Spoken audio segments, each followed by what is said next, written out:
Pagdating naman kasi sa mga, naka-record na, Brad? Ano? Pagdating naman kasi sa pananamit, syempre, doon tayo sa modest. Pero wag naman yung sobrang strict na, kunyari, may sugat sa paa, hindi ka makapagsimba kasi may sugat ka sa paa kasi ang tawag sa mga ganyan, tsinelas. Kahit ka nakapaa, pwede magsimba. So yan, as long as komportable tayo, sa mga babae, wag lang masyadong revealing, 'di ba? Okay pa din yung nakadress. Sa mga lalaki naman, yung Sunday dress. Wag lang, pwede magmaong, wag lang masyadong hapit na hapit. Tapos, parang wholesome pa din tingnan. Tapos wag yung sa iba kasi kahit ano pwede. Yung worship leader, nakaganto pa nga kapatid yung nakabukas yung dito, tapos nakabinik, wag naman ganun. Hindi formal tignan Naka-superman tapos nakabinik. Or minsan nakasando pa. So wag na sana tayo umabot sa ganun. Okay, as long as komportable tayo at professional tignan. So go.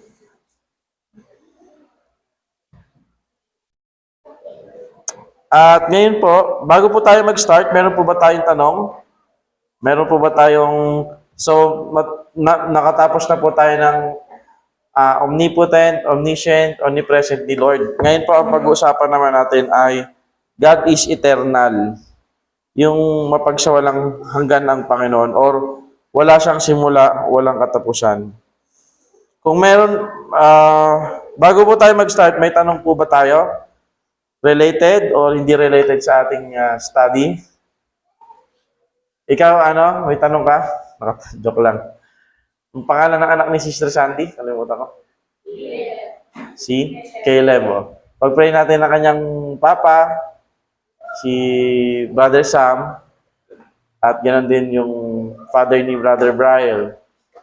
Puro paa yung problema Kaya, mahilig pa naman ako sa paa ng manok. Hindi yun related. Hindi kayo nagpapaan ng manok dito, no? Dito? Dito sa church? Hindi. Oo. Sa bahay lang. Oo. Kasi wala tayong pressure cooker dito, no? Ayan. Next week. Pag-pray po natin, yung, siguro, makapagbigay tayo ng konting panggastos lang nila, Sister Santi, konting tulong. Kasi mahirap sa ospital, di ba? Alam nyo naman, lalo na mapangsamantala yung mga nasa labas ng ospital, ang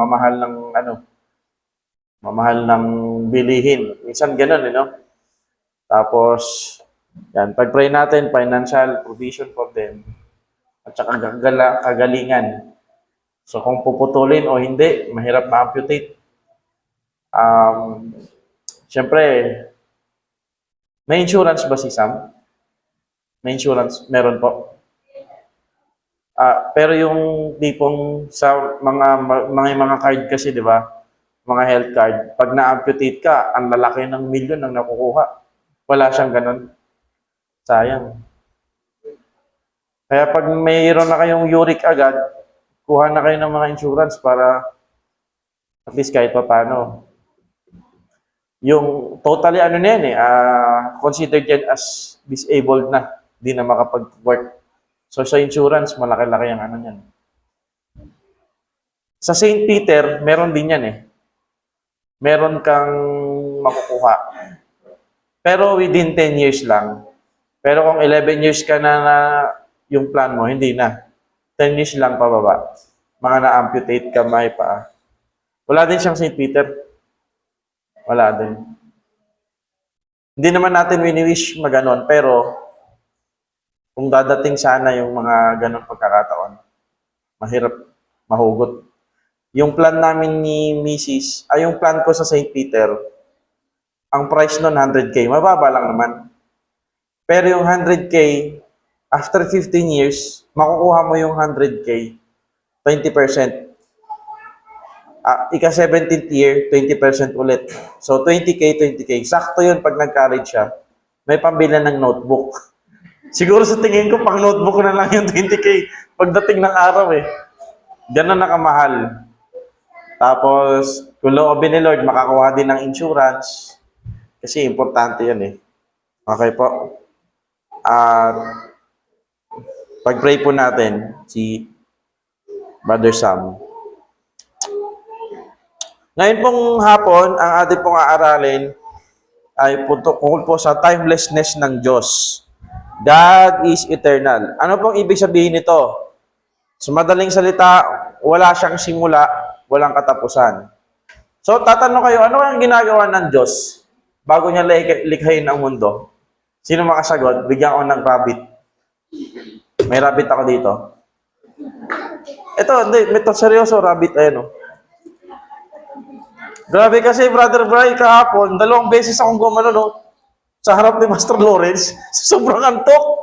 Kapag ganun ako, kaya na, sobrang antok, kaya bumili ako ng rabbit.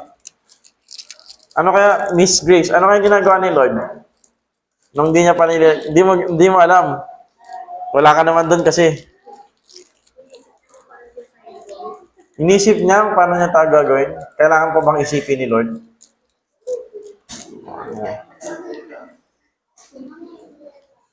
Ikaw, Father Marvin, ano sa tingin mo? Anong ginagawa ni Lord bago niya likhain yung mundo?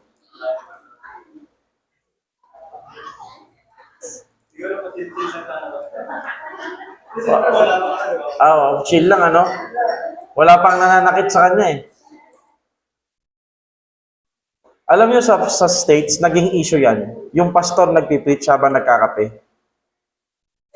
Oo, totoo. Naging issue yan eh. Kung okay lang ba daw yung pastor habang nagpipreach, nagkakape. Pati pa naman yung in-issue. Wala namang problema siguro. So si Lord, bago niya likhain ng mundo, ang ginagawa niya, nakikipag-fellowship. Kasi ang persona ng Diyos, ilan? Ilan ang person ni Lord? Ang persona? 3. Father, Son, Holy Spirit. For eternity, wala pa to. Hindi ang Diyos, hindi siya malungkot. Tandaan natin ha. Yung tipong, ang board naman ni Lord, ang lungkot niya, mag-isa lang siya. Hindi. Again, isa lang ang Diyos, nasa 3 persona. Sa salita natin, sa pag-iisip natin, ang hirap nga natin maunawaan yun. So, God the Father, God the Son, the Holy Spirit, God the Son, fellowshipping with the Holy Spirit and with the Father, the Spirit with the Son and the God, and to the Father, and the Father to the Holy Spirit and to the Son. So, they are enjoying, fellowshipping each other. That's the idea of fellowship. They enjoy each other. Definition of God's eternal nature. Eternal, pag sinabing eternal, refers to the fact that God exists endlessly. Pag sinabi natin exist, umiiral. Yan yung pinakamalapit na translation ng Tagalog. Umiiral, existing, nabubuhay. Wala siyang katapusan. Siya ay walang simula at walang katapusan. It has existed in eternity past and will exist in eternity future. Kaya nga, palagi natin sinasabi, ang Diyos ay Diyos kahit walang tao, ngunit ang tao ay hindi tao kung wala ang Diyos. Hindi tao kailangan ng Diyos para maging Diyos siya. Diyos na talaga siya. When we say the attribute of eternity, nandiyan ba sa slide, teacher guys? It is closely associated yung attribute ni Lord na self-existence. Pag sinabi ng self-existence, hindi kailangan ng Diyos ng anumang bagay para umiral siya, para mabuhay siya. Siya lang sapat na. If God exists endlessly, then He never came into existence. Kumbaga, wala siyang point of beginning. Etong pulpit na to, merong point of time na nasimulan siya. Ang time, merong point of time na nagsimula ang time. Eto, ang mga scientists, 18th century, akala nila, nung balik tayo sa history, Renaissance period, yung pagkamulat na, merong Diyos. Di ba, tinago ng Catholicism ang Bible? Then, ang mga tao bulag.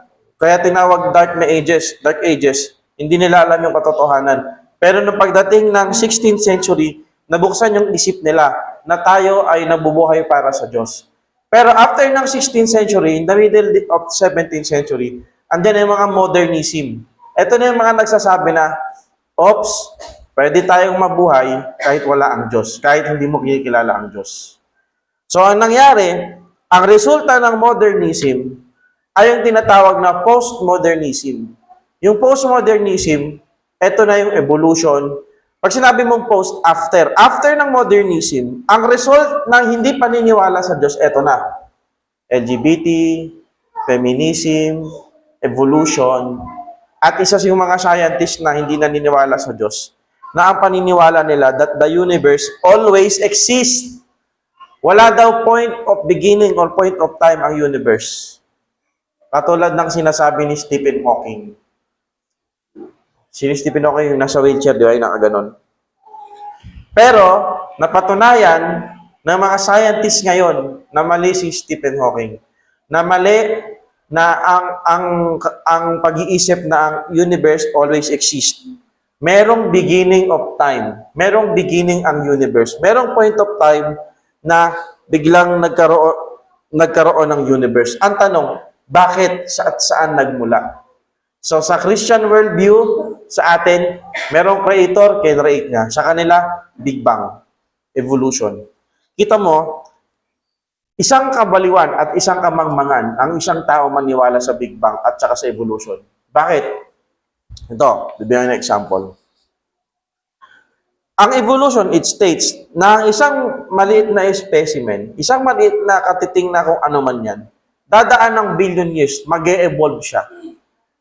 Evolve hanggang sa maging unggoy at apes to human. Ang kaso nga lang, merong tinatawag na missing link. Yung missing link, ito yung link, ito yung bagay na nagko-connecta kung bakit tayong mga tao, naging tao mula sa unggoy. Hindi nila mahanap yon. Kaya hanggang ngayon, missing link pa din. Kumbaga, sa kanilang pag-aaral, hindi nila lang makita, meron kasing nawawala kung bakit ang tao naging tao, galing siya sa unggoy. So, ito ang patunay na ito ay hindi totoo. Simple lang, mas mahirap, mas marami kang dapat na pananampalataya meron kapag evolution at Big Bang ang paniniwalaan mo. Pero sa atin, napakadali. Yung pananampalataya natin, merong Diyos, ginawa niya tayo. At yung Diyos na yun, napaka-intelihente, napakagaling, napaka-matalino. Siya ang gumawa ng lahat.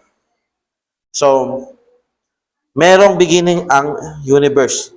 Doon pa lang mga kapatid, sa science, that is a big debate, no? Sa Bible school, parang ang daming usapin tungkol dyan. Merong starting point ang universe. Pero si Lord, walang starting point. Kita mo kung merong starting point si Lord, ibig sabihin, hindi sa Diyos. Kaya nga, buti hindi tayo naging Mormon. Sa Mormon, sila, yung Heavenly Father, dati lang din siyang tao na na-promote tapos naging Heavenly Father. Kung may Heavenly Father, merong Heavenly Mother. Tapos si Satan at si Jesus magkapatid. Tapos tayo, ang teaching niyan, ito ang teaching ng mga Mormons. Meron ba dito na gumagala yung pogi, tapos may Pinoy na maliit, tapos nakakurbata? Kausapin nyo lang, say hi. Hi. Do you know Baptist Church? Do you want to be converted in our church? Tapos biglang sasabihin sa'yo, ayoko nga, marunong pa na mag-Tagalog. Kasi yan, Sister Magda sa States, mag-aaral muna sila ng 2 years ng language. Kung anong mission country ang kanilang pupuntahan, 2 years sila mag-aaral ng lengguwahe doon. Kung sa Pilipinas, depende. Saan ka ba sa Pilipinas? Kung ikaw ba ay sa norte, Ilocano ang pag-aaralan nila, hindi Tagalog. Bisaya, etc. So, ang teaching nila, nag-i-exist ka na talaga bago ka ipinanganak. Ikaw ay nasa langit na. Kumbaga, meron na talagang Ryan doon. Nung ipinanganak ka ni Sister Magda, yung Ryan doon sa langit, pinasok yung kaluluwa mo doon sa katawan ng baby. Diba? Napaka-strange ng teaching nila. Wala yun sa Bible. Hindi yun totoo. Hindi tayo nag-i-exist. Hindi tayo merong starting point. Kailan yung starting point natin? Kailan ba nabubuo ang soul? Nako. Ayan ay isang mga mahirap na tanong. Kailan nabubuo yung kaluluwa? Tingin mo, Brian. Kailan nabubuo yung kaluluwa? Pag ano? Pag fetus? Sa'yo, Brother Ryan, kailan kaya nabubuo yung kaluluwa? Pag sinilang na. Sa'yo, Sister T.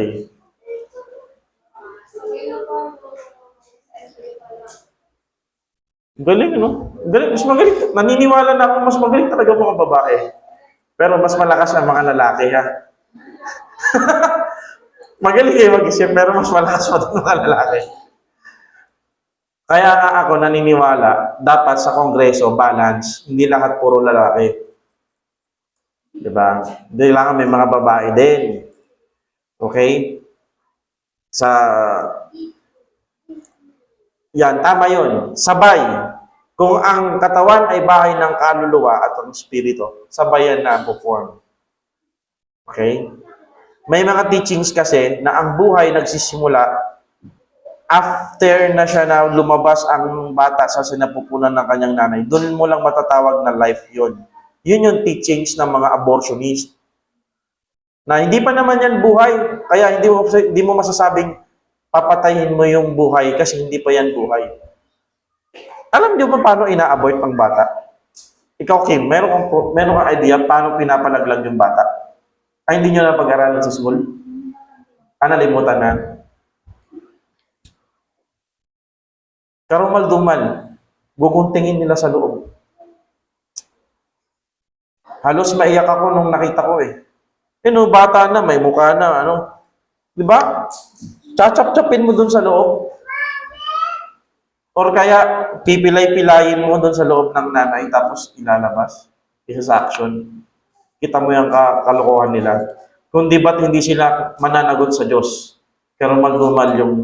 Kaya pag dumating ang time, na okay na ang abortion at mag-nurse ka, di bali na, huwag ka na mag-nurse. Labag sa conviction mo yung ipapagawa sa'yo ng trabaho mo. Huwag na, uy. Kaya mo ba yun? Wala namang mag-nurse dito eh, no? Wala ba tayong member dito na nurse, na dating nag-nurse? Nurse na lang. Kaya yun ang konsensya mo? Papatay ka ng tao?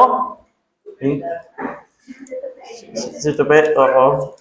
Hindi, karumal-dumal. So, yun po. Para kung saan na tayo nagpupunta, no? Next, ano yung mga description, pangalan ng nagpapakita ng eternity ni Lord? El Olam. Ito madaling tandaan kasi katunog ng paborito natin. Olam, di ba? Ano ulam? El Olam. Ang ibig sabihin niyan, everlasting God. Walang simula, walang katapusan. Alpha and Omega. Bakit Alpha and Omega? Kasi sa Greek, ang pinaka-first letter, Alpha. Paano isulat yon? Yung capital letter A, katulad lang din ng capital letter A natin. Pero yung small letter, parang pag ganun lang, oh. Pag ganun. Alpha. Omega naman, ganun din. Small letter, parang dalawang magkadikit na zero. First and last.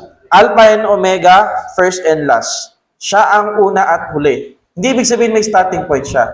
Kumbaga siya yung pasimula, siya yung dahilan ng lahat, at siya din ang magwawakas ng lahat. Kaya nga, meron mang tsuri na kaya ng tao sirain ang mundo. Pero yung mismong the entirety of earth, which is nag-i-exist, which is hanging, hindi natin kayang pulbusin ang earth. Diyos lang ang makakagawa niyan. Okay. Kaya kasi yung mga nuclear bomb, kaya meron tinatawag na pag nagkaroon ng gera, bawal ang nuclear bomb. Kasi mauubos ang tao. Hindi dahil doon sa may nahulugan sila ng sabong, kundi yung aftermath nung masisingot na chemical mula doon sa nuclear bomb. Nung binomba ng mga Amerikano ang Hapon sa Hiroshima, mas maraming namatay. Hindi lang doon sa nahulugan, kundi yung aftermath, yung after effect. I am, yan. Maganda to. Bakit sinabi dito ni Yahweh na I am? Sabi ni Moses, ano po, Panginoon, ano po ang tatanong ko pag sinabi nila na kung anong pangalan mo? Ano sabi ni Lord? I am that I am. Sabihin nga natin, I am that I am. Ako nga si ako. Ano ibig sabihin ako si ako? Ngayon, yung I am na yan, parang walang connect. Anong ibig sabihin ng I am?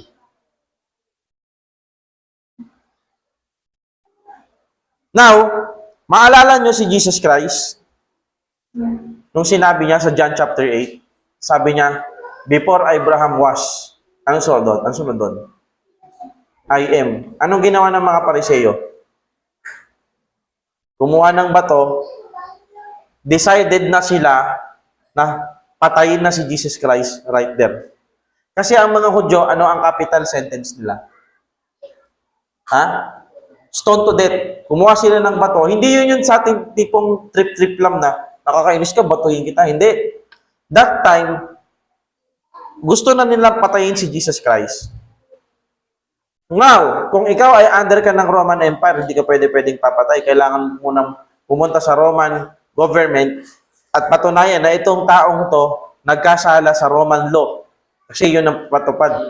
Pero itong mga Hudyo to, sa sobrang inis nila, sa sinabi ni Jesus Christ, na bago pa si Abraham, ako na. Kumuha sila ng bato, papatayin na nila si Jesus Christ. Bakit? Kasi tahasang sinasabi ni Jesus Christ, yung Diyos sa Old Testament, ako yun. Pakuha natin mga kapatid, I am.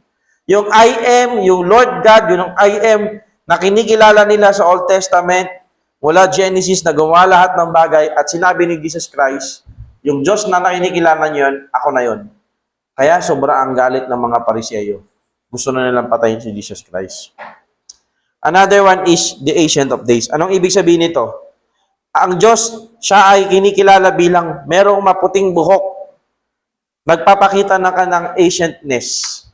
Pero wag tayo ma-open kung meron tayong mga puting buhok. Ibig sabihin yan, naranasan nyo pa yung time na wala pang cellphone, ancient na kayo, mga ancient people. Di ba? 2005, nung lumabas yung mga cellphone. Dito sa Pilipinas, yung may mga antena. Pero before noon, hindi ko na naabutan yung Sister Maya, naabutan mo ba yung sa telepono gano'n? Gano'n? Ay, hindi na? Kayo po. Ay, naabutan pa. Ancient na talaga. Joke lang po. What hindi? Tapos pager. Hindi. Beeper pala. Naabutan mo, miss? Kasi alam mo eh. Ano yung pager? Parang gano'n din. Parang fax machine, no? Beeper, no? Nalaman ko lang yung beeper dahil dun sa Descendants of the Sun. Hindi, sino ba? Sa Descendants of the Sun, si Jongki. Oo. Okay. Diyan si Lord. Noon pa man, nandun na siya. Next. Scriptural statement ng eternal nature ni Lord. Sabi niya sa Psalms 90 verse number 2, pinitch ko to eh. From everlasting to everlasting. From everlasting. Nakataon nyo na ba yun dito, Ria? To everlasting. By the way, no, sa choir, ang gagawin natin, isang mahirap, isang madali. Ganun ang gagawin natin. Isang mahirap, isang madali. Hindi puro mahihirap lahat. Yes? Number 2, Isaiah 57 verse 15. For thus saith the high and lofty one that inhabited, look at this, eternity, whose name is holy. Siya ay nakatira sa walang hanggan. Deuteronomy 33 verse 27. The eternal God is thy refuge, and underneath are the everlasting arms. Now, baka sabihin nyo, anong pagkaiba ng eternal at everlasting? Sa totoo lang, walang pagkakaiba nun. Yung iba kasi, dinidistinct nila ang everlasting may simula, pero walang katapusan. Pero ang eternal, walang simula, walang katapusan. Sa totoo lang, parehas lang yun. Okay? Ang Diyos, from everlasting to everlasting. Creation manifests God's eternal power and Godhead, sabi ng Romans 1:20. Ito, kinakanta natin to. 1 Timothy, andyan ba, mami? Next. Ayan. Alam niyo itong verse na to? Alam niyo yung kantang to? Now unto the King, eternal, immortal, invisible, the only wise God, be honor and go over forever and ever. Amen. Tuturuan ko yan ng kanta. Ganito yan.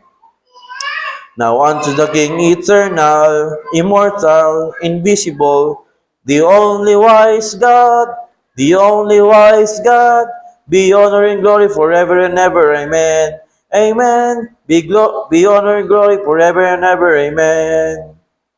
Okay? Isa pa, tapos kakantahin natin lahat. Now unto the King eternal, immortal, invisible, the only wise God, the only wise God, be honor and glory forever and ever. Amen. Amen. Be honor and glory forever and ever. Amen. Okay, kantahin natin lahat ha. 1, 2, 3, go. Now unto the King eternal, immortal, invisible, the only wise God, the only wise God, be honor and glory forever and ever. Amen. Amen. Be honor and glory forever and ever. Amen. Ayan, ganyan yan. May sagutan kasi yan eh. Next time gagawin natin. Genesis 21 verse number 33, it says here, the everlasting God. Ganon din sa 93 verse number 2 ng Psalms. And yung binasa natin sa Isaiah, thou hast not known, thou hast not heard, the everlasting God, the Lord Creator of the ends of the earth, fainted not, that is weary, neither is no searching of his understanding. From everlasting si Lord. Hebrews chapter 1 verse number 12, everlasting, and also Romans 16 verse 26, according to the commandment of the everlasting God. So ang Diyos, kaya nga tingnan nyo ayaw talaga ng Diyos ng idolatry. Kaya kayo, mga kapatid, mahilig tayo minsan sa swerte, pampaswerte, wala na yan. Meron pa, Kristiyano na, pero may mata pa ng agila dito eh. Ay, mata ng ano? Yung nabibili ng mga bata, yung mata ng ano, parang mata ng, ano gumagano? Yung, mami, ano ba yung, gumagano tapos, yung lizard na malaki? Ayun, gecko. Oh, yung mga gecko. Yung mata ng, yung parang mata ng gecko dito. So, ba't kami ganyan? Pampataboy ng masamang espiritu. Wala! Hindi yan, walang ganon. Di ba yung pandemic, nagkaroon ng pandemic? Sabi ng babae, yung mga mas yan. Hindi ako naniniwala sa COVID. Tsaka yung mga mas yan. At hindi napapatay ng alcohol ang mga masasamang espiritu. Hindi ko napanood yun. Ang dami nakakatawang bagay nung nangyari nung pandemic. Nung pandemic, Sister Magda, nasa ka? Hindi ka dito ka nalak ng pandemic. Bago po lockdown, pumunta ko ng March 16 na lockdown. Opo. Naalala ko yun. 2020. So, nung kaka-lockdown pa lang, yung mga tao hindi nila naintindihan eh. Akala nila, di ba COVID-19? Sabi ng reporter, Sir, ba't hindi kayo makabiyahe? Sabi nung ni Kuya. Kasi, hindi kami makabiyahe kasi dahil sa corn beef 19. Sabi ng reporter, ano, sir? Ano yun? Corn beef 19 na yun. Tawa talaga ako ng tawa doon. Paulit-ulit ko pinapanood. Baka nagugutom na si Kuya. So, ayan po. Syempre yung alcohol, hindi na talaga nakakapatay ng masamang espiritu yun. Tsaka ganito nung nakaraan, di ba, dedicate. Sa paulit-ulit sinasabi ni Pastor Bing, yung blessing at dedication, magkaiba yon. Yung blessing na yon, kaya mo i-dedicate kay Lord. Sa kanila, pag i-blessing, meron pa holy water. Yung holy water, ang spirit yan. Hindi mo yan matatakot ng kahit anak. Diba? Para hindi ka daw sundan ng white lady, magbaon ka ng asin lagi sa bulsa. Ano ba yan? Baka naniniwala pa tayo sa ganun dito. Meron pa ba ganun dito? O kaya, yung tindahan mo, pampaswerte, lagyan mo ng pusa. O kaya, may palaka naman. Pero pag pumunta ako sa bahay nyo, pag may pampaswerte, okay lang yun. O kapatid, may pampaswerte ka. Arborin ko na ngayon, parang swerte, hindi ko sa bahay namin. Feng Shui, wala na yan. Horoscope, wala na yan. Hindi yan totoo. Okay? Hula. Yung hula-hula, yung magbabayad ka ng manghuhula, kung ano bang desisyon na gagawin mo, katulad yan sa may Divisoria, hindi nahulaan ng mga manghuhula na i-raid sila. Diba? Hindi nyo ba napanood yun? Viral nga yun, pambira. Ni-raid sila kasi andun sila sa mga kalsada na naka-block sila sa mga kolorum, di ba? Okay, punta tayo dito sa malapit na tayo question. May question ba kayo? May walang question? Pag may question kayo pag may pumasok sa isip natin. Maganda tanong ni Nanay Mel kanina tatanong siya Special features of God's eternal nature. God is no way, tingnan natin to, bound or limited by time. Palagi ko itong nababanggit. Sabi ng Bible, one day is with the Lord as just like 1,000 years, and 1,000 years as one day. Ngayon, nung iba, ganito ang interpretation. Yung creation, sabi doon, one day, di ba? Ibig sabihin, 1,000 years yun? Hindi. Nung ginawa ni Diyos ang langit at lupa, day and night, 6 days, di ba? Literal 24 hours yun. Hindi yun yung ibang mga Kristiyano kasi ganun ang interpretation. Hindi, ang ibig sabihin ng verse na to, si Lord hindi siya saklaw ng oras. Sa Kanya, tapos na lahat. Ganun siya ka-sovereign. Sa Kanya, nakaupo na tayo sa langit. Sa Kanya, tapos na ang lahat. So, hindi natin maaarok ng isipan natin yon. Don't try to understand God fully. God's existence, number 2, cannot be measured by time. He always will be. He exists independently of time. Okay? When we say eternity is a dimension distinct from time. Parang kung etong to, andyan yung time, eternity, hindi siya, independent siya sa saklaw kung ano yung oras. Yun ang ibig sabihin ng eternity. Okay? Bago ang sun, moon, the orbit of the earth, God existed. And sabi ng Bible, after the time shall be no more, and the constellation no more give us time measurement, He will always exist as eternity goes on. Ang Diyos ang author ng time, His existence cannot be measured by time. God will never, another one, cease to exist. Hindi siya hihinto na umiral. At ang kingdom ng Panginoon ay hindi matatapos. Yung millennium, it is just the start of Christ's eternal rule. So si Jesus Christ, eternal ba siya? Yes. Proof, sabi ni Jesus Christ, I am Alpha and Omega, the beginning and the end. Sinabi niya din sa John chapter 8, He is the eternal I am. Number 3, He gives eternal life. His description is eternal life. He is called everlasting Father. Now, yung word na Father dyan, hindi ibig sabihin na ang Diyos at si Jesus Christ, isang persona na nagpapalit-palit lang. Hindi yan Nung tinawag na si Kristo bilang isang eternal Father, ang ibig sabihin ng Father doon, originator. Eternal originator. Hindi siya yung isang persona, minsan nagmumukhang Father, minsan nagmumukhang Son. No. Distinct person ang Father at ang Son. Yung sinabi na si Jesus Christ ay Father siya, ibig sabihin nun, originator. Everlasting originator or starter. All was created through Him and by Him, as Colossians chapter 1 says. The Redeemer said, Jesus Christ, I am the first and the last, and beside me, there is no God. Christ is the creator of heaven and the earth. And Christ did not begin to exist. Ito, dito tayo magkakasubukan. In Mary's womb, but came from heaven. Bakit maling-mali ang Roman Catholic Church? Ba? Si Jesus, sasabihin, si Jesus, dumaan kay Mary. At yung ang tagapagligtas, dumaan muna kay Mary. Kaya ikaw dapat kailangan mo munang dumaan kay Mary, kay Mama Mary, kasi kung yung tagapagligtas nga, dumaan kay Mary, dapat ikaw, pumunta ka muna kay Mary para si Mama Mary ang maglalapit sa'yo kay Jesus Christ. Very wrong. Siyang binang Bible, the only mediator is Jesus Christ. Ang mediator ay hindi na kailangan ng mediator, siya na nga eh. So, hindi din nagsimula si Jesus Christ sa sinapupunan ni Mary.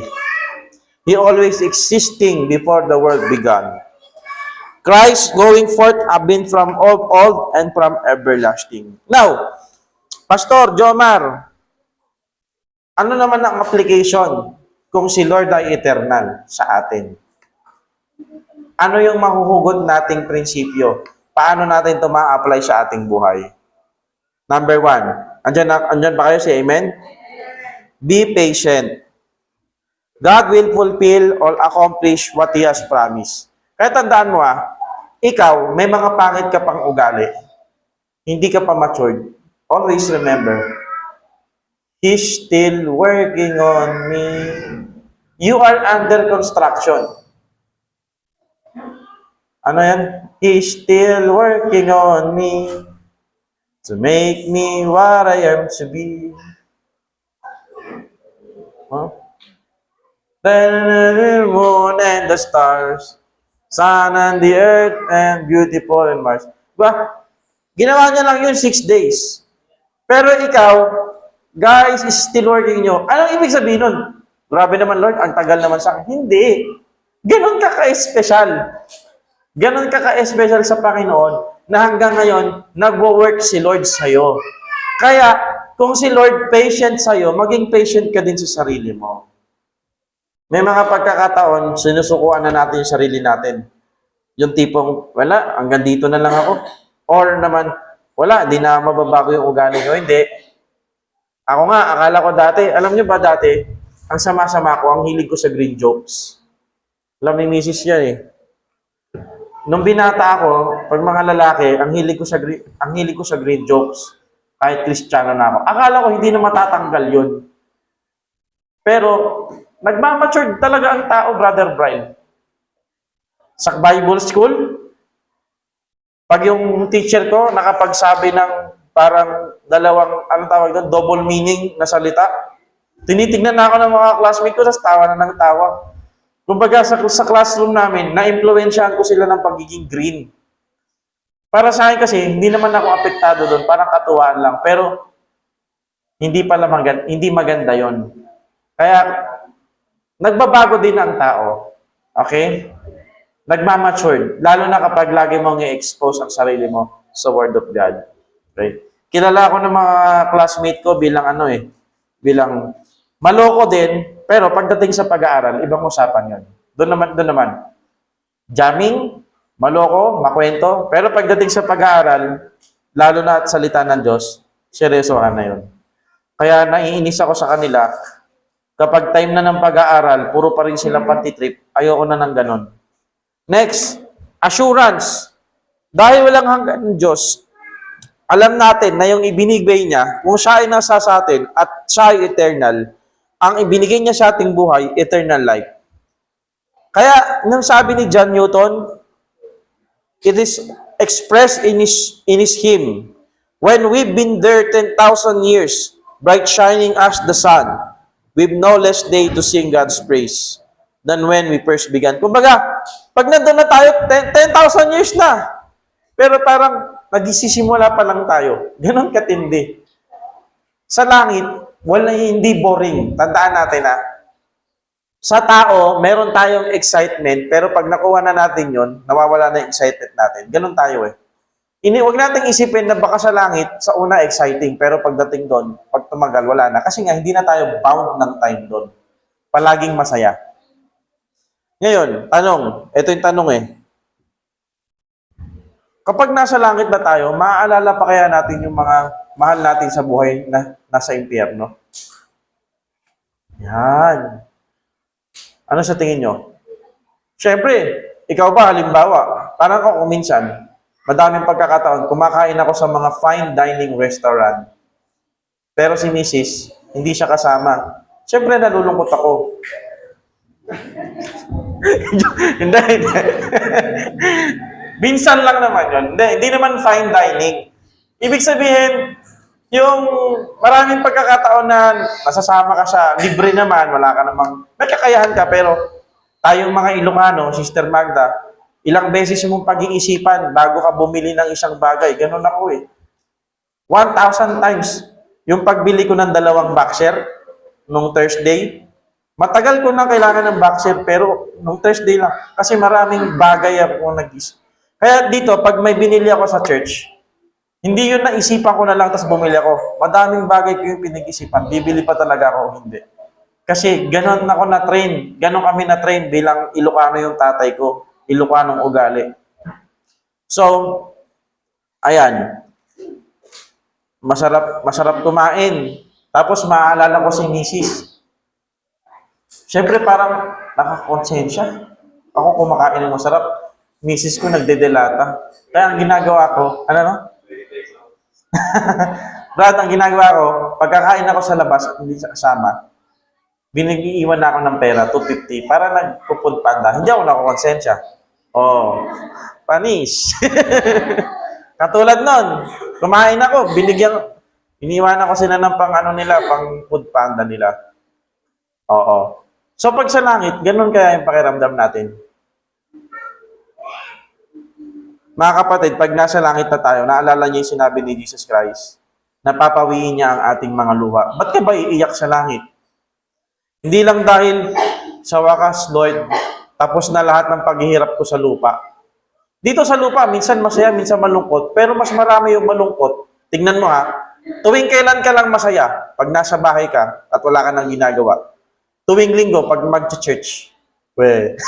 Hindi. Pero, Monday hanggang Friday, trabaho ang hirap. Pagdating mo sa langit, oy Lord, ang saya na. Pero iiyak ka din, kasi may mga tao na mahal mo, wala doon sa langit. That's when Jesus Christ, papawiin niya ang ating mga luha. Ang sabi ng mga theologian, doon yung mga pagkakataon na yung memory natin about our loved ones ay hindi na natin maaalala. Because heaven is not heaven as per the theologians and scholars if we're still remembering them na sinusunod sila sa impyerno. And then, ayan na, speculation lang ng mga nag-aaral ng salita ng Diyos. Pero, yung heaven ay heaven, kasama doon na hindi na natin sila iniisip na merong conscience, wala na. Another one, strength. Kung si Lord ay may everlasting strength, susuplayan niya tayo ng strength. Katulad ko, nanghihina physically, pero naniniwala tayo na palalakasin tayo ni Lord. Comfort. God is our eternal dwelling place. Okay? Another one, security. Ang Diyos ay magbibigay sa atin ng refuge. Kaya meron tayong kantang leaning on the everlasting arms. Manangan ka sa mapagwalang hanggang kamay. So, sa mundong ito, ang daming discouragement. Kapag mas lumayo pa tayo sa Panginoon, mas lalo tayong madidrain. So, lumapit tayo sa Panginoon. Meron siyang strength, peace, security na ino-offer sa atin. And another one, peace. God's mercy is everlasting. His mercy endureth forever. Meron tayong kapayapaan na merong habag ang Diyos sa atin. Mga bagay na dapat nakakamtam na natin pero hindi binibigay ng Diyos. Ano yon? Ang daming ganun, mga kapatid. Ang daming aksidente. Nakakakaba ngayon. Kaya kayo ha, yan, lalo na mga babae. Ikaw, Kim ha, mag-ingat kayo. Huwag sasakay kapag walang tao doon sa jeep. Ano ba sasakyan mo? Jeep? Ha? Cab? Akala ko lagi ka naka-taxi tsaka naka-grab. Grab? Grab ba o cab? Multicab. O, pag walang tao sa multicab, huwag kang sasakay. Dapat meron. Okay? Pag mag-isa ka na lang naiwan at may isang lalaki doon at nararamdaman mo, may kutob ka, tama yung kutob mo. Bumaba ka na sa mataong lugar. Di ba rin magdoble ka ng lalo kayo mga babae. Lalo na kayong mga, hindi lang mga babae yun, pati mga pogi. Di ba? Oh. Brother Marvin, mag-ingat ka, ha? Si Brian din, mag-ingat kayo. Mga matatanda. Yung mga bata naman, kinukuha yung kidney nila. Totoo yan. Pag may gumanong ban sa inyo, meron kasi yung kumalat na video ngayon, Brad. Traffic. May gumanon na ban. Gumanon sa ban. Binuksan yung pinto. Natakot yung nasa loob. Yun pala, bababa lang mga pasahero. Akala nila kukunin na. Kasi biglang bumukas eh. Sigaw silang lahat. Ganon, nakapakadelikado yung lugar natin ngayon. Kaya, ewan ko dito sa Cavite. Pero sa Taytay, ang daming talamak ang mga kalokohan talaga. Taytay, lalo yung sa Taytay, Binangonan. Pugad kasi ng mga droga dyan. Number 7, fear. Since God is eternal, eternal damnation will exist as long as God exists. Nabasa niyo na ba yung sa Bible sa Hebrews? God is a consuming fire. Napaka-terrible na mahulog ka sa kamay, sa Diyos, sa kamay ng, it is, I forgot the verse, napaka-delikado, napaka-nakakaba, napaka-terrible, mahulog ka sa galit kamay ng Diyos na nagja-judge. Tayo, sabi ng Bible, ang wicked, galit ang Diyos dyan everyday.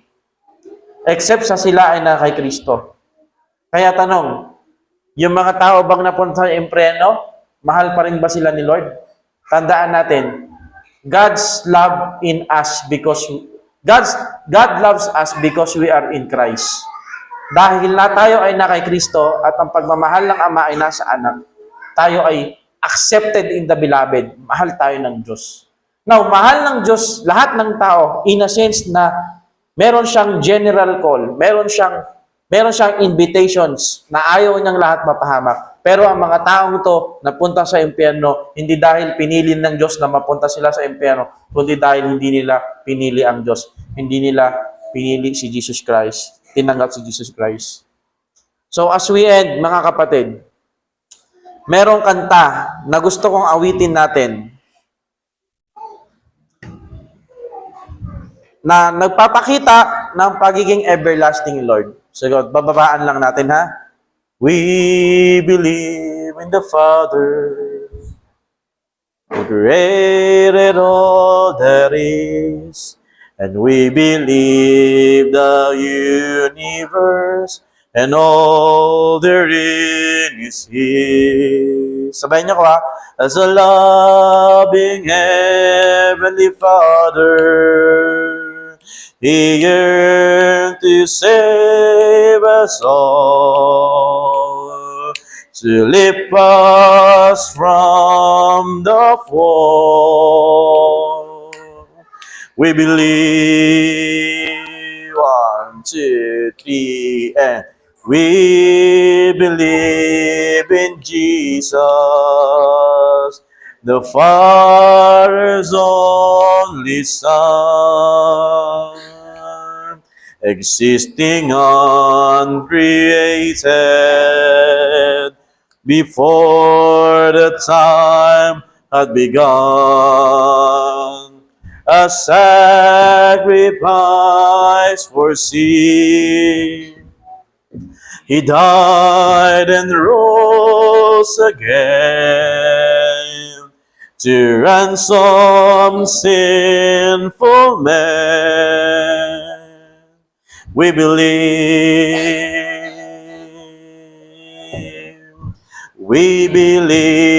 in the Spirit who makes believers one. Our hearts are filled with His presence. The Comforter has come.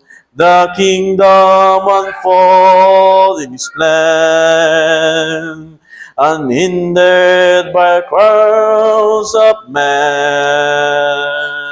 His church upheld by His hand.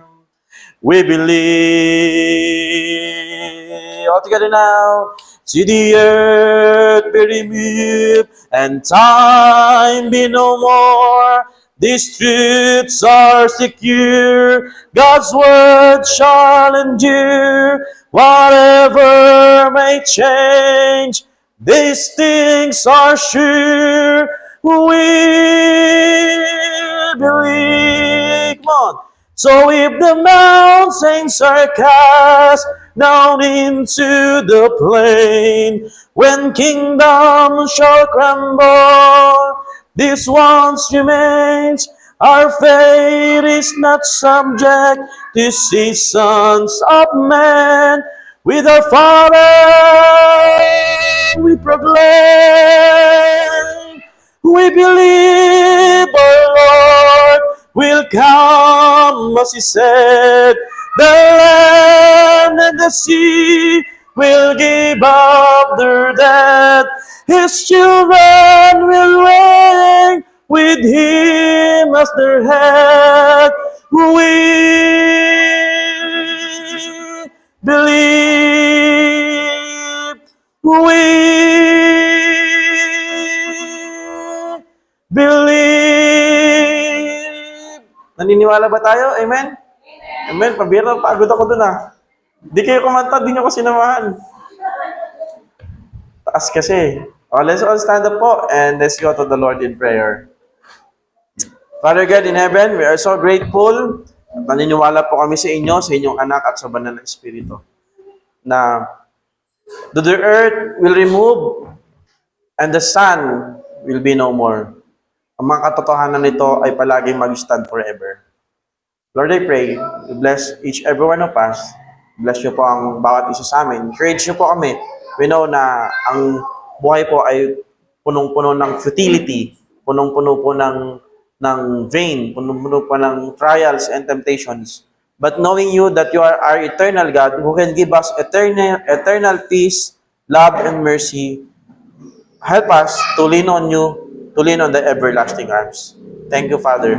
Ingatan niyo po ang bawat isa sa amin, sa paglakad namin, sa pagbabiyahe, mga estudyante, sa pagsakay sa tricycle, sa multicab, sa lahat po. Iiwas niyo po sila sa lahat ng aksidente, kapahamakan at disgrasya. At aking pong panalangin, Ama, na lahat po ng mga tatay na nagtatrabaho, bless niyo po sila. Mga nanay na nagtatrabaho at nag-prepare for their children, ingatan niyo po sila.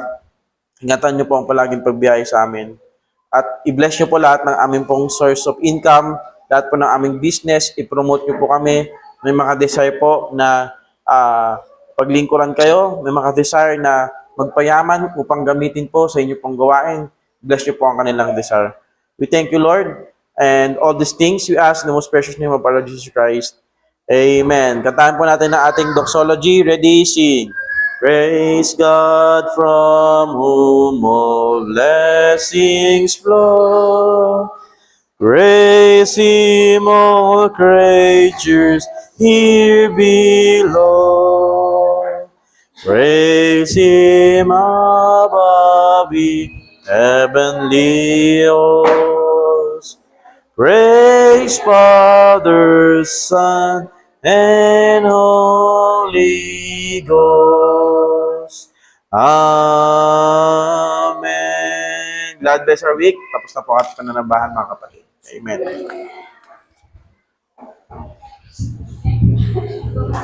Oh, niligpit na.